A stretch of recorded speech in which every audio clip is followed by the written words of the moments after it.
Well, if anyone else wants to speak, come right up. All right. Good job. Solar Power PA.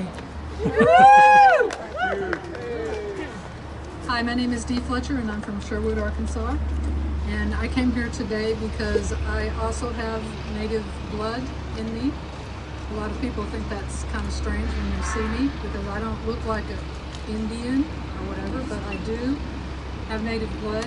And the reason that I'm here is to let everybody know, when your government told you that we're going to end our dependence on foreign oil, do you know what that meant? Do you know what that means?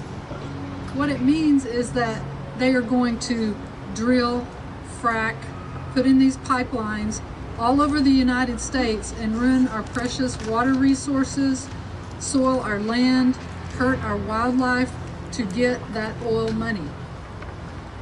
And that's what it means. And I don't think they ever kind of explain that to the ordinary people, that what does that mean? That sounds good. We're not going to have any more any more dependence on all this foreign oil. But they didn't tell us what they were going to do. What does that mean? So a lot of people don't realize that. And I've had conversations with a lot of people who ask me, well, if you don't want these pipelines and stuff, then why are you driving a car? And why you got electricity in your house and all this stuff? And I tell them, I said, because we don't have a choice. The electric cars and the hybrid cars that are out there, they're quite a bit more expensive than regular cars.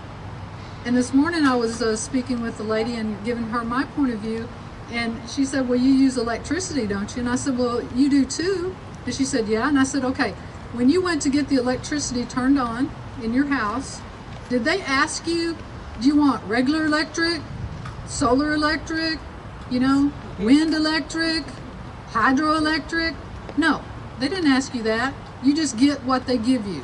So that's what it's gotten down to. We're kind of in a corner, especially if we don't have high incomes, and most of the people in the United States qualify for free tax return help because they make $50,000 or less a year, and that's 80% of Americans. Okay, so if 80% of Americans roughly make $50,000 a year, and an electric car costs what? Does anybody know? I priced them a couple years ago. It was like 35, 45. 40. Okay, so that's like basically 1 year's income. Okay, so if people want to say, well, why don't you get an electric car? That's probably one of the reasons why. I can only speak for myself. That would be one reason why I don't get a $45,000 electric car, because that's more than one of my annual salaries. Okay, so I just want people to know that when we're told this stuff, we really need to do some research, like all these good folks here have done about the pipeline, so that we know exactly what they're talking about, because they don't always tell us. And I know you've heard this 100,000 times in the media over the last year, probably, or more, that follow the money.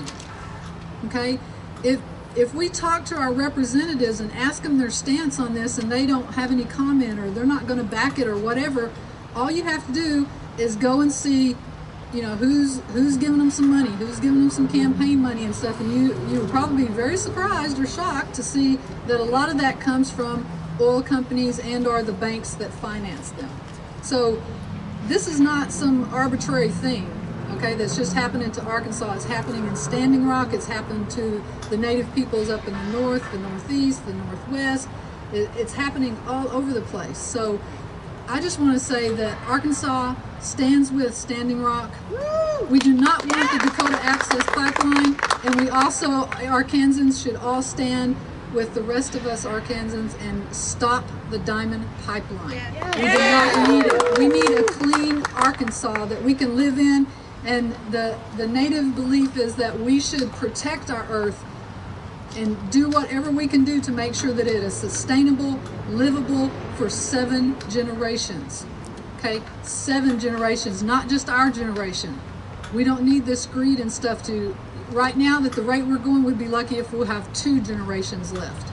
Okay, so when you think about 7 generations, and when we talk about clean water, if you just look in the media, you'll see that there's certain big corporations that are buying up water rights so that when we don't have any clean drinking water, they're going to provide it to us for a charge, of course.